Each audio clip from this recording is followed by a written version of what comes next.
Welcome to another episode of Lunch with the Shark. Join us as we dive deep into discussions about business, accounting, and finance to help you build a business that thrives. Now sit back and have a bite with your host, the Shark CFO, Vidal Espinosa. Hello, good afternoon. Welcome to a new edition. Sorry for my hair, to a new edition of Lunch with the Shark. How's everything doing? How you guys are doing? How was your weekend? Here in San Diego, we are actually burning up. It's been quite a few days of excessive heat. We are going through a heat wave. I think that there's parts of California and Arizona that have broken historical records. Please, people, stay cool, stay indoors. There's actually cool zones around the county. If you're tuning in from California, from San Diego, go to your nearest library, reach or dial 211. They'll give you information, or 411. They'll give you information on where is the nearest cooling zone, cooling area in your location. Stay hydrated. Drink plenty of fluids. And fluids, I don't mean soda, beer, or anything with excess of sugar, because that's only going to make you dehydrated. I mean fluids as water, plain water, H2O, yes, the chemical composition of water, and lots of ice. So keep under the shade and stay safe. Mostly over this chingadera that is going on. Yesterday we just left the house and we drove around the coast, and to our impression, beaches were packed. They were full, and we even noticed that people were not wearing face covers. And it's up to them. If you believe they're gonna help, use them. If you don't believe they don't help, don't use them. Just take your precautions, protect yourself, and at the same time be respectful and mindful of other beliefs, and protect them at the same time. I respect your decision, respect mine, respect my space, and that's it. We can get along. We can get over. Open our economy back. California, open our economy back. You're fucking up tons of businesses. So FYI, let them do whatever the fuck they want. Just plain and simple. We woke up with the news that Japan, it's in one of their greatest and deepest recessions and worst quarter in history. Their economy shrunk a little bit worse than the one in the U.S. Nevertheless, it shrunk. They don't expect recovery. They expect to start seeing some recovery by the end of the third quarter, but it's going to take them, according to their experts, years to recover.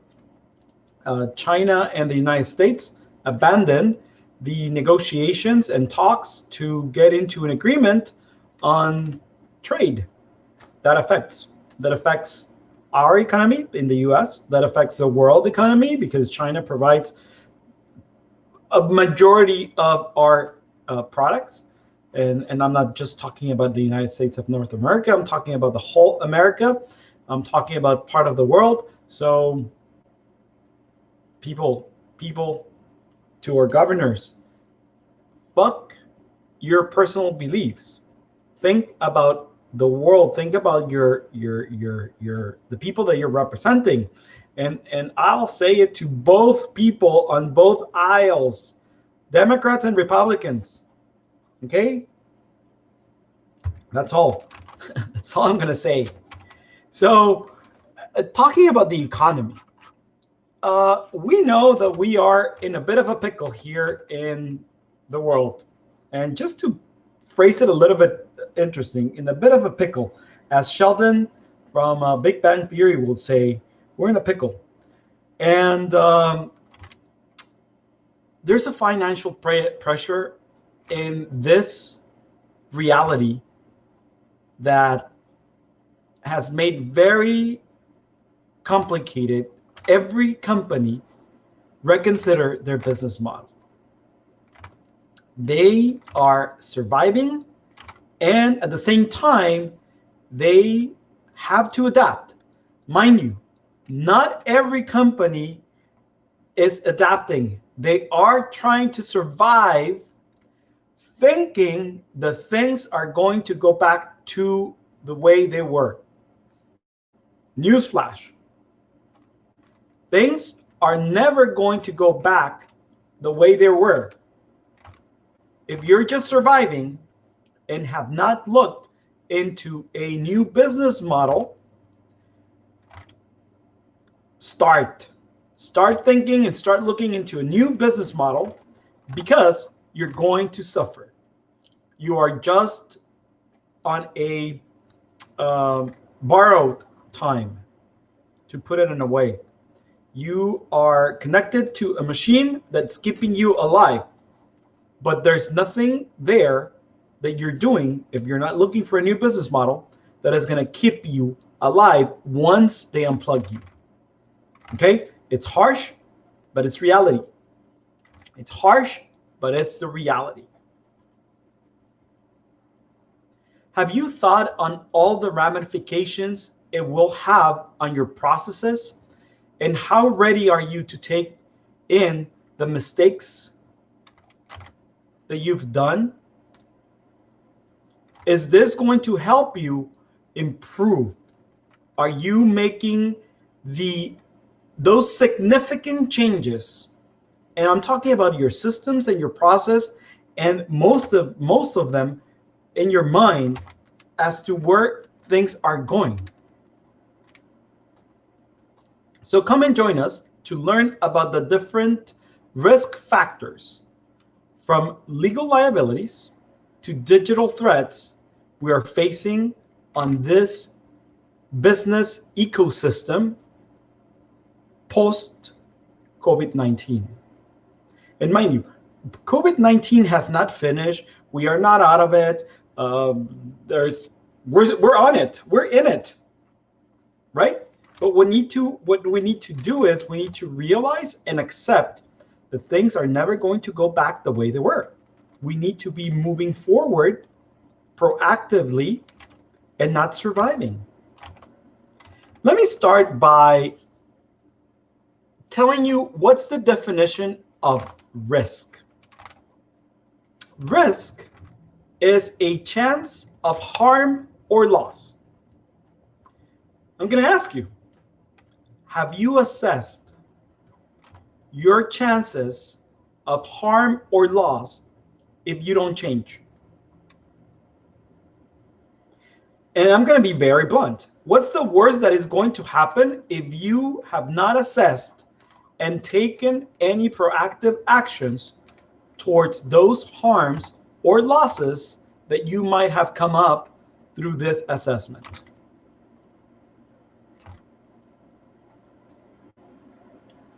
It's a reality check. Okay, I know it's a Monday. I know it's the middle of the month. I know it's way into the year, but are you gonna wait until the end of the year or till the beginning of next year to start developing or implementing those changes? Take immediate action. The first thing that you need to realize is you need to assess the risk and the problem. The longer you take assessing the risk and the problems, the longer the problem is going to grow. The bigger the problem is going to grow, and the longer the solution it's going to take. This morning, it was a very clear example of risk assessment and problem solving. Let me assess the problem so we can start taking immediate action to resolving it. I don't want to continue with the problem. I know and realize that there is a problem. I know, and it's not even a realization. It's a validation that there's a huge problem. And I said it.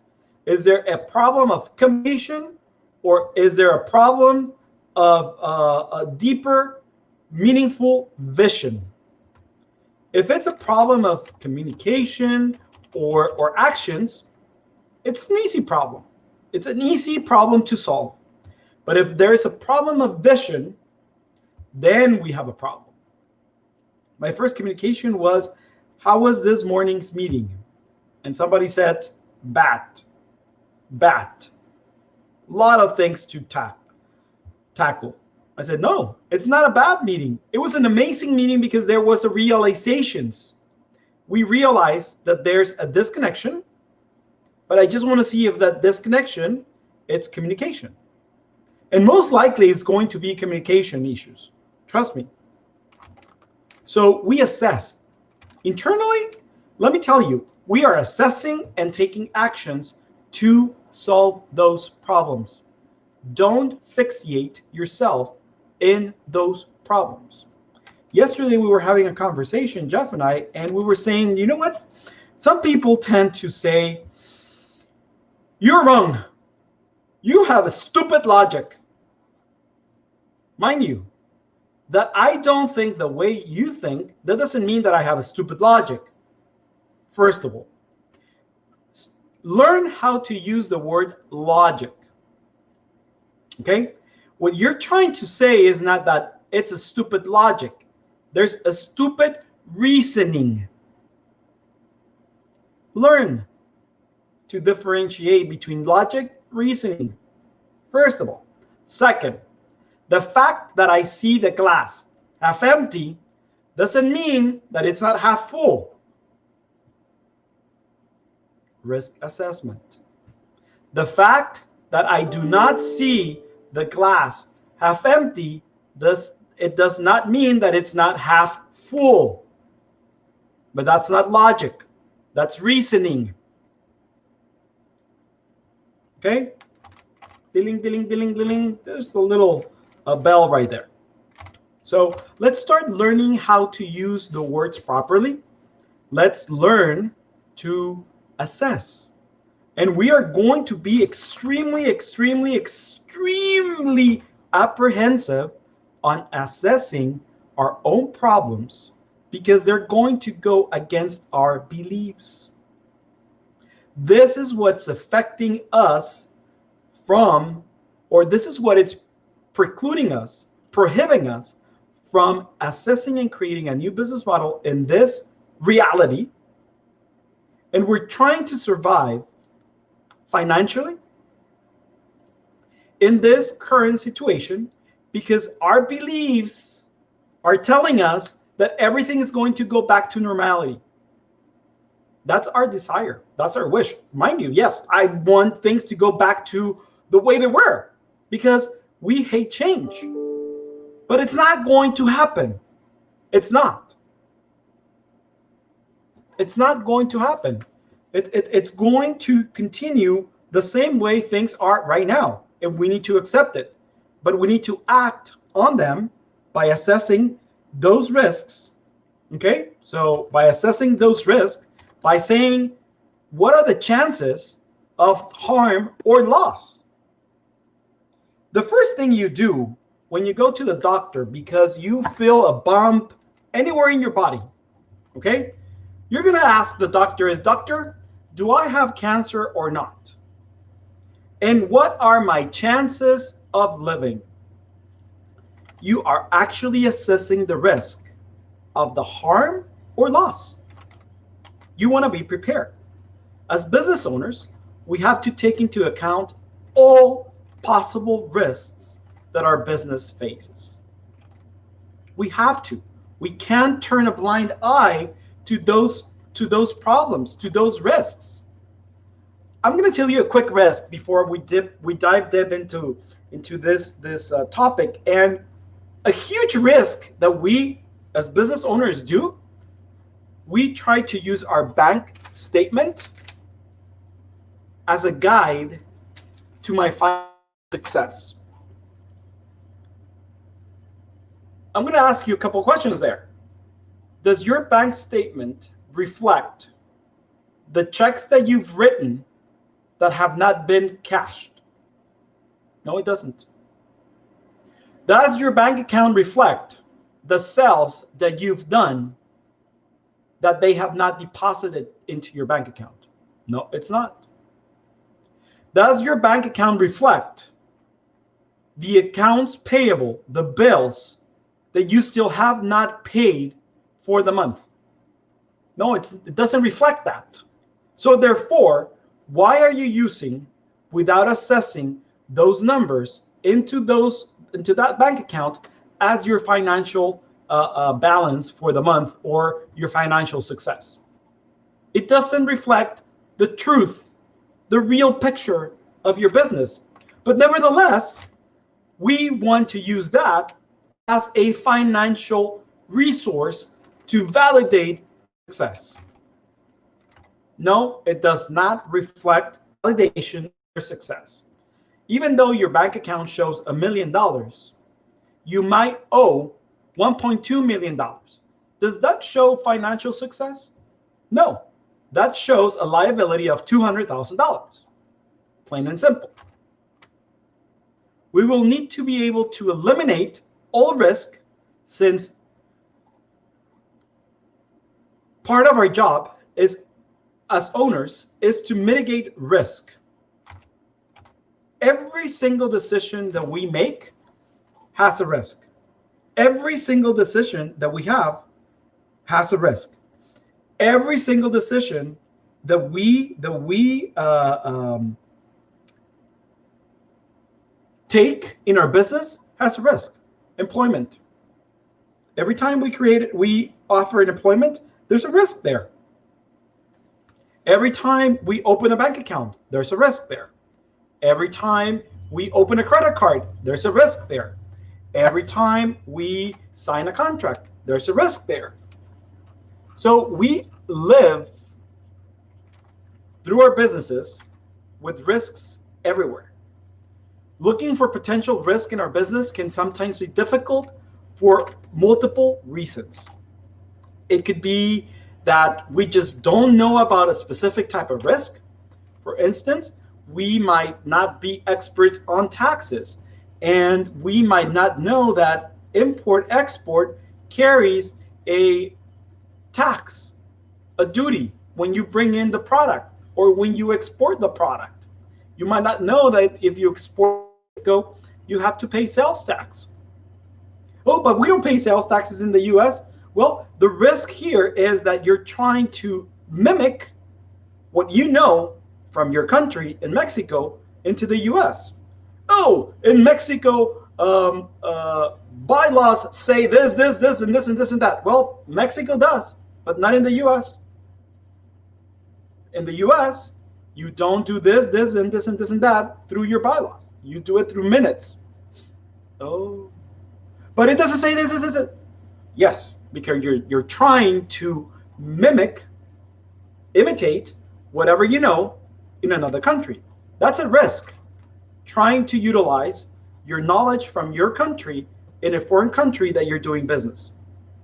That's a huge risk, because that will create tons of liabilities that you might not be aware of because of the lack of knowledge, or because you're trying to imitate different countries' laws and regulations. We don't know how to fix the problems, or it's possible we just bury our heads in the sand so we don't have to deal with it.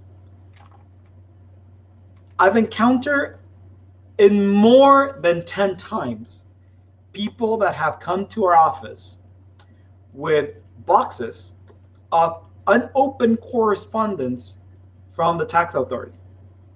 They believe that by not opening them, there's no problem. They know there's a problem. But if they don't open it and they don't know what they're talking or they're asking for, oh, I just ignore them.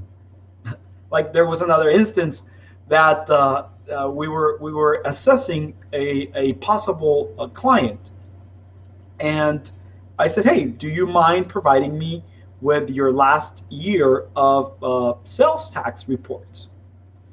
And it was interesting to me that every single tax return for sales tax, he had penalties and interest assessed on it. And I said, but your cash flow is not, it's not bad. You have money to pay for your sales tax at the end of each quarter. And why are you doing that? And he said, oh, because my accountant advised me on filing my sales tax report late, paying the Board of Equalization of California the extra 10% penalty for filing late, and interests and the penalties assessed to those amounts, so they get more money, so that I would not be audited, meaning that I was paying them more not to get audited. Do you know the risk that he would carry just for that? Do you know the liability from that accountant? If if they would have gone through an audit, I'm pretty sure he would have said that. And that accountant, whether he said it verbally or through an email or a letter, the liability that or exposure that that accountant has, it's tremendous. Maybe he had not assessed the risk. Maybe he was trying to tell the client, hey, just do it this way because you're not going to be audited. That's not true. That's a huge risk that we don't assess, and we just bury our heads in the sand and forget about it. No matter the risk, we have to be ready to face it head on so we can truly protect our business and personal finances. Our business and our personal finances. Do you know that sometimes it's more expensive and riskier to run a business as a sole proprietor than through an LLC? The problem here is that sometimes we don't know how to utilize a business entity. We create our own liabilities, exposures, and those are turned into risks that we don't assess because we think we know everything, but you don't know what you don't know. Although there are many risks when it comes to a business, I'm going to talk to you or tell you 5 of the business risks or the major business risks, and how to get started on protecting yourself from financial ruin. Yes. When it comes to business, what's the worst that can happen? Financial ruin. Period. That's the worst that it can happen. It's going to cost you the money, the assets that you have in your business, and at the same time, for lack of knowledge, the money or assets that you own personally. And if you're bringing business owners, partners, associates, members into your venture, your enterprise, and everything is on you, you are putting or are exposing them to the lack of risk assessment in your part. Mind you, they can go after you. I'm not an attorney or lawyer, but if you consult an attorney, they can go after you. And again, what's the worst that can happen? Money. It's going to cost you your money. So it's financial ruin. Okay? So the first one is economic slowdown, recovery, slow recovery. What's happening right now? Many economists believe that U.S. recession is that we already in recession. Okay, that there's no discussion there. So they think that the recession might end on 2021, by the end of 2021. Such a slowdown could hit businesses all over the world as declining trade, reduced earnings, cuts in capital spending, and slowed real activity. Things are going to slow even more before they get better. We believe that we were in for a B recession type of recovery, like a quick free fall and a quick going up.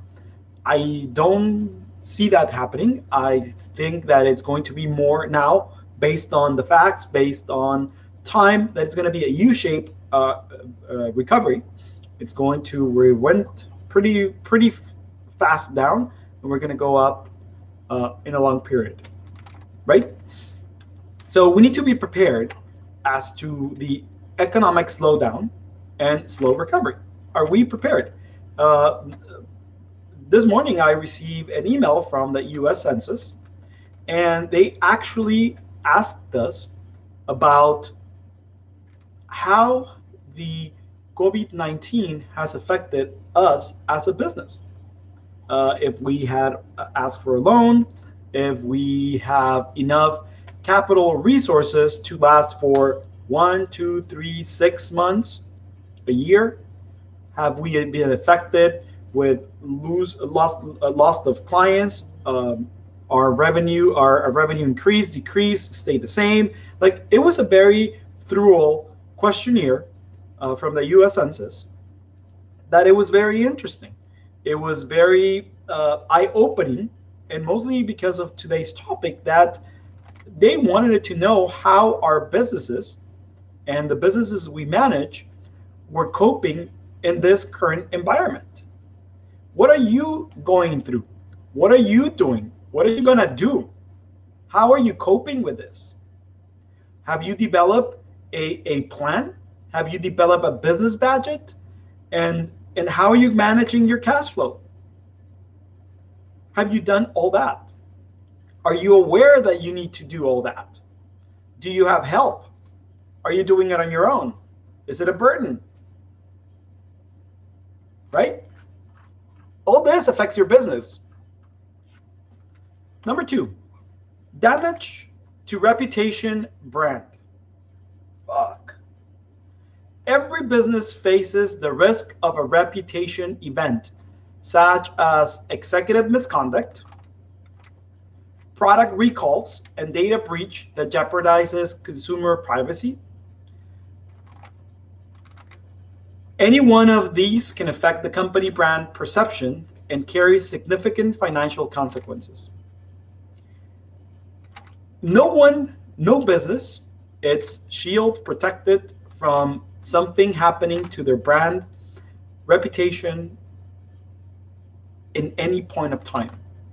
Okay? Furthermore, a non-stop news cycle and a world connected by social media combine to threaten organizations with long-term reputation and brand damage. You need to take immediate action when there's a problem internally that can be leaked. Even though you're a small company, even though your brand it's starting or it's just a local brand, that would actually bring you into financial ruin. Literally, an issue with your brand will actually make you close, shut down your businesses. And it's not as simple as putting a big sign outside your business or your store or your restaurant and say, oh, we are under new management, aka we're just flipping the tortilla, as we say in Mexico. Le damos vuelta a la tortilla. Nope. Not at all. You need to have a damage control plan to make sure you decrease the amount of negative press for your business. You need to hire a team of experts that are ready to act in the case of a damage to your reputation. People, small restaurants here, even in San Diego, they have hired people, individuals, that as soon as a message it's sent to their social media or a comment is to put up on their Facebook or Instagram or whatever social media they're using, they are replying immediately to them. Like that. Even though it's a good one or a bad one. Act. That will help you reduce the risk on some financial problems. Business interruption. Wow. Tell me a couple of businesses that have not been affected by this pandemic. Not a lot. One thing is that they have not been affected, and another thing is that they have gone against government regulations, whether you believe on them or not, that's something else, and they have not stopped working, or they have stopped working, or whatever it is. Man-made disruptions, and mind you, I can say man-made disruptions because multiple things such as terrorist attacks, civil unrest, cyber attacks, natural disasters like hurricanes, earthquake, wildfire, floods, or the pandemic that we're going through right now. It comes and disrupts business operations. Were you ready? No one was ready. Let me tell you, no one was ready. Whether the damage is physical in the case of natural disasters or non-physicals, as in the case of cyber attacks, the financial losses stemming from such interruptions can be very significant. They can actually make a business disappear from one day to the other. Create a business interruption plan to make sure no matter what the event, your business can continue functioning as it has been. A business interruption plan. Be very clear on those plans that we're proposing to you. And I'm not saying you need to do them. As a matter of fact, don't do them yourself. Okay? Because the only thing is you are disrupting your own business to do something that you're not expert in. That's a risk. That is a tremendous risk because maybe it was you who created the brand problem, and you're going to try to fix that brand or reputation issue. Maybe it was the lack of knowledge for cybersecurity that created the problem on your cyber attack. Don't blame China or Russia on getting into your servers. Don't blame Russia or China that they broke into the computer that you left unattended over 72 hours. Jose Luis Villasana, hey, would be the perfect person to tell us, and he already told us, people, turn off your computers as soon as you're done working. They can actually navigate through your internet and go into your computer and steal all the data. Call them.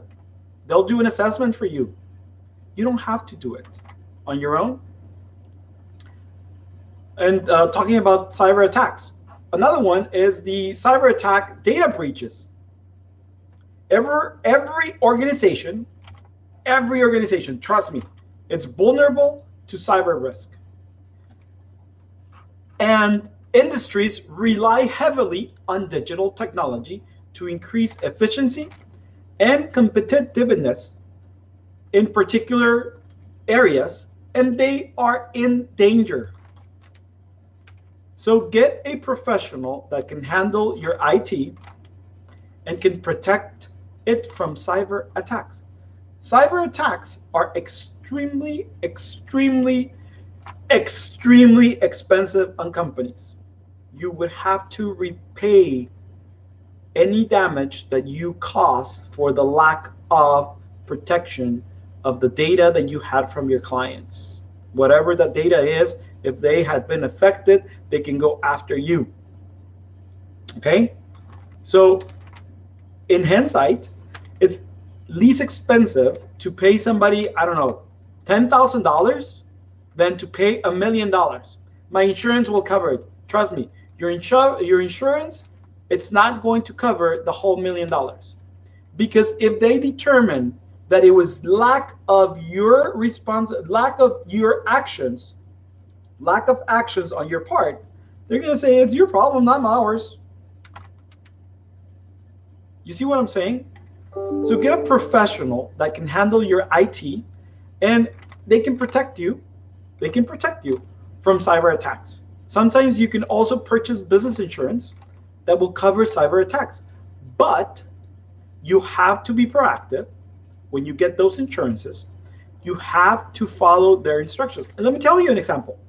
We at Invictus, several years ago, when things were going more online and the cloud and Skype and Zoom, we actually decided to put Skype, WhatsApp, and Zoom into our computers. Well, we actually looked into a cyber security insurance, and and I'm not kidding you, was going to go up by $86,000 if we didn't if we were to use in every single computer those softwares. Obviously, we decided not to, and we were using them only in a separate cell phone in case by case basis. And if we was like really urgent, our cell phones were not even connected to the internet at the office, and we were actually trying to protect the data, and we have been very successful in protecting our data. So our insurance would not go up to $86,000. So, but we were proactive. Another risk is a cash flow liquidity risk. An event impairing an organization cash flow or liquidity can leave the business unable to meet short or immediate term obligations. What happened back in March? By the government telling us you shut down March 17, 19th, it was 2 weeks of business. Some businesses that run on cash basis, they were out of cash and they are not able to pay their rent. Now they went back to business and they shut them down again. They are not able to pay the rent. So that affects their cash flow and liquidity. Cash flow risk can be attributed to economic uncertainty and financial market volatility. What are we seeing right now? We are experiencing this, but it also can be associated with our risk among the top 10, including economic slowdown, which is a recession, a slow recovery, and commodity price fluctuations. This risk can usually be reduced by having extra capital, only if you know the risk, only if you have a cash flow projection, only if you have a budget, only if you don't live day to day. Okay, so this can be reduced by having extra capital, reserves to get you through tough times. Usually they recommend 6 months of working capital. Working capital is the amount of money that you need to cover your fixed expenses. Your fixed expenses, the amounts that you know that are going to be hit every single month. Those are your fixed expenses. At least 6 months of cash flow working capital. Okay, a credit line could help. A credit line that it's not used for your own pleasure.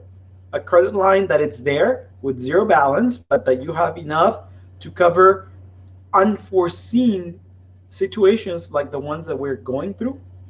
A credit line in the sense of financial institution credit lines, credit cards, with very low interest rates, with 0% interest rates, things like that. Be protected. Don't max out your credit cards. Don't max out your credit lines. If you know you have money coming in and just need to align a gap, a bridge line, that's also a good thing. Have somebody that if you have accounts receivable, which is invoices that are going to be paid by your clients in the future, you can ask a company to lend you money on those. So, but before you can take decisions like the solutions that I'm telling you, you must assess the risk. You must know what's your problem. But you need to be not certain, but you need to be very unbiased on those problems. I know it's your business. I know it's your money. I know it's your risk. And you hate when people tell you what the hell to do, even though there's no conflict or problems in sight. But wouldn't you have been better off if somebody would have said, hey, you know what? It's better for you to have this line of credit 6 months, 7 months ago, when credit was available? Try to go to your local bank right now and open a credit line. There are none. And if there is, it's on the secondary market with 75, 80% interest rates. Why? Why is that? I think that what we've learned in this little topics or in this conversation is that we must be ready to assess our risk. We should not depend on one or two big clients. We have to have professionals help us throughout our business. You have to find the right balance on risk assessment, and you need to separate your own personal feelings from that business and from yourself. And you need to be aware that small business owners, we actually create the situations on our own. But it's not because you have bad intentions. It's because you're trying to survive. Don't try to survive. So follow us on the social media, Invictus Advisors, LinkedIn, YouTube, Instagram, I don't know what else. Remember to send us your videos about your questions, comments, complaints, different point of views, whatever the hell you want, to invictus-advisors.com/shark. And so that's it. That's it for today. I want to finish up with another comedian quote from Ellen DeGeneres. And she said, when you take risk, you learn that there will be time when you succeed and there will be time when you fail. And both are equally important. It's been great talking to you. It's been great seeing you. Thank you for following us. Bon appetit. See you tomorrow. Thank you for listening to Lunch with the Shark. If you would like to set up a consultation with the Shark CFO, Vidal Espinosa, visit his website www.invictus-advisors.com, and don't forget to subscribe on Facebook, Instagram, YouTube, Twitter, and LinkedIn.